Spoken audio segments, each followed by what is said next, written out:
बुद्धि से पतन तक, राजा सुलेमान के अंतिम दिनों की चेतावनी।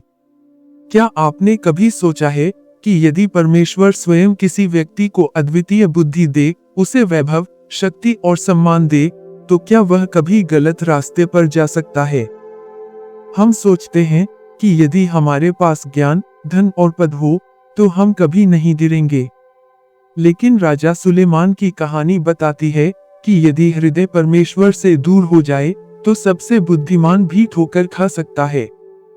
राजा सुलेमान, राजा दाऊद के पुत्र, की शुरुआत अद्भुत थी। जब वह गिबोन में था, परमेश्वर ने कहा, मांग, मैं तुझे क्या दूं? 1 राजा अध्याय 3 पद 5। उसने धन या दीर्घायु नहीं मांगी, बल्कि न्याय करने की समझ मांगी। तब परमेश्वर ने उत्तर दिया, देख, मैं तुझे ऐसा बुद्धिमान और समझदार मन देता हूँ, जैसा तेरे पहले कोई न हुआ और तेरे बाद कोई न होगा। 1 राजा अध्याय 3 पद 12। उसके शासन में इस्राएल का स्वर्ण युग आया। यरूशलेम में उसने परमेश्वर के लिए भव्य मंदिर बनवाया। 1 राजा अध्याय 8। और जब उसने उसे समर्पित किया, तो उसकी प्रार्थना पूरे राष्ट्र के लिए आशीष थी। परमेश्वर ने दर्शन देकर उसे चेताया कि यदि वह आज्ञाओं का पालन करेगा तो आशीष बनी रहेगी, पर यदि वह मूर्ति पूजा करेगा तो न्याय होगा। 1 राजा अध्याय 9 पद 1 से 9 का भावार्थ। समृद्धि, नाम और धन बढ़ता गया। चांदी यरूशलेम में पत्थरों के समान हो गई। 1 राजा अध्याय 10 पद 27। रानी शेबा उसकी बुद्धि और व्यवस्था देखकर दंग रह गई। लेकिन धीरे धीरे उसका हृदय बदलने लगा। धीमे पतन की शुरुआत सुलेमान ने बहुत सी विदेशी स्त्रियों से विवाह किया, जबकि परमेश्वर ने कहा था, वे तुम्हारा हृदय अपने देवताओं की ओर फेर देंगी। 1 राजा अध्याय 11 पद 2। शुरुआत में शायद उसने इसे राजनीति का हिस्सा समझा, लेकिन यह आध्यात्मिक समझौता था। शास्त्र कहता है, जब सुलेमान बूढ़ा हो गया, तब उसकी पत्नियों ने उसका मन अन्य देवताओं की ओर फेर दिया, और उसका मन यहोवा अपने परमेश्वर के साथ वैसा खरा न रहा जैसा उसके पिता दाऊद का था। 1 राजा अध्याय 11 पद 4। उसने मूर्ति पूजा के लिए ऊंचे स्थान बनाए, आसत्रोत, कमोश, मिल्कोम के लिए। 1 राजा अध्याय 11 पद 5 से 8। यह वही राजा था जिसने यहोवा के लिए मंदिर बनाया था, और अब वह मूर्तियों के लिए वेदियां बना रहा था। यह दिखाता है कि बाहरी धार्मिकता हृदय की निष्ठा के बिना कुछ नहीं।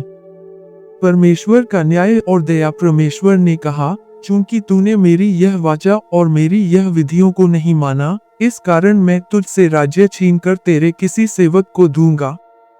परंतु तेरे पिता दाऊद के कारण तेरे जीवन काल में मैं यह नहीं करूंगा। 1 राजा अध्याय 11 पद 11 से 12। यह न्याय भी था और दया भी। परमेश्वर ने उसके विरुद्ध विरोधी खड़े किए, हद, रेजोन और यरूबियाम। 1 राजा अध्याय 11 पद 14, 23, 26। नबी अहिय्याह ने यरूबियाम को राज्य का 10 गोत्र देने की भविष्यवाणी की। यह दिखाता है कि अवज्ञा के परिणाम अगली पीढ़ी तक पहुंचते हैं।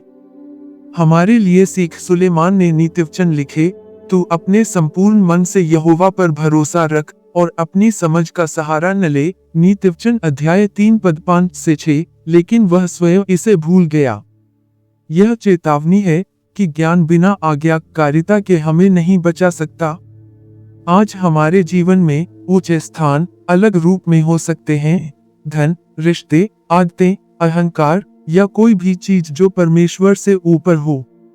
यीशु ने कहा, जहां तुम्हारा धन है, वहीं तुम्हारा मन भी लगा रहेगा। मत्ती अध्याय 6 पद 21। व्यावहारिक अनुप्रयोग। पहला, अपने पहले प्रेम को बनाए रखें। प्रकाशित वाक्य अध्याय 2 पद 4 से 5। दूसरा, ऊंचे स्थानों को तोड़ें, चाहे वे आदत हो, लालसा हो या कोई रिश्ता। तीसरा, वचन में जड़ पकड़ें। तेरा वचन मेरे पाँव के लिए दीपक और मेरे मार्ग के लिए उजियाला है। भजन संहिता अध्याय 119 पद 105। चौथा, आत्मिक मित्रता रखें। नीतिवचन अध्याय 27 पद 17। पांचवा, धीरज से दौड़ें। इब्रानियों अध्याय 12 पद 1 से 2। क्या सुलेमान ने पश्चाताप किया? शास्त्र सीधे नहीं कहता, पर सभोपदेशक में उसके शब्द गहरे हैं। सब बात का निष्कर्ष यह है, परमेश्वर का भय मान और उसकी आज्ञाओं को मान। सभोपदेशक अध्याय 12 पद 13। शायद यह उसके जीवन का आत्मचिंतन था। हमारा उत्तर यदि हम भी गिर चुके हैं तो याद रखें, यहोवा टूटे मन वालों के समीप रहता है। भजन संहिता अध्याय 34 पद 18। और यदि हम अपने पापों को मान लें तो वह विश्वास योग्य और धर्मी है। 1 यूहन्ना अध्याय 1 पद 9। वापसी का मार्ग हमेशा खुला है। प्रार्थना है, दयालु यहोवा, हम तेरे सामने आते हैं अपने ऊंचे स्थानों को स्वीकार करते हुए। हमें शुद्ध हृदय दे और स्थिर आत्मा नवीकरित कर। भजन संहिता अध्याय 51 पद 10। जहां हम तुझसे दूर हुए वहां हमें लौटा। हमें अंत तक विश्वास योग्य रख ताकि हमारा जीवन तेरे नाम की महिमा लाए। यीशु मसीह के नाम में आमीन। अगर इस संदेश ने आपको छुआ है तो कृपया सैन लाइवली सोशल को लाइक और सब्सक्राइब करें ताकि हम साथ मिलकर परमेश्वर के वचन की गहराई में जा सकें।